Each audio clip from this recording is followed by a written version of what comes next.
হাফেজ মোহাম্মদ আব্দুল কাদের জিলানী, পিতা মোহাম্মদ আব্দুল মালেক, গ্রাম রামনগর, ব্রাহ্মণপাড়া, কুমিল্লা।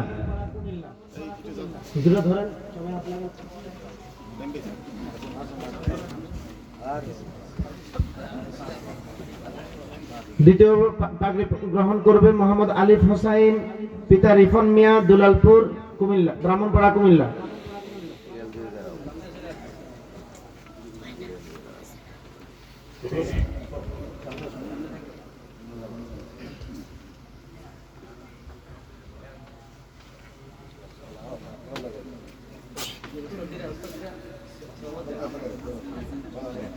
তৃতীয় মোহাম্মদ দিন ইসলাম, পিতা বিল্লাল হোসেন, তালুক দুলালী, আদিতমারি, লালমনিরহাট।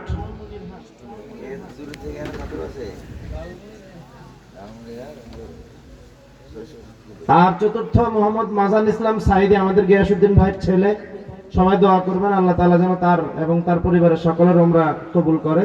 ইনশাআল্লাহ সেই উমরা থেকে আসলে আমরা মসজিদে জুমার সময় সবার সামনেই ইনশাআল্লাহ তাকে পাগড়ি প্রদান করব।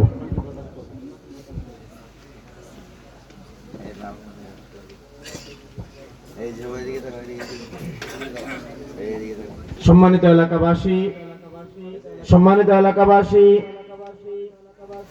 এ পর্যায়ে আমাদের সামনে গুরুত্বপূর্ণ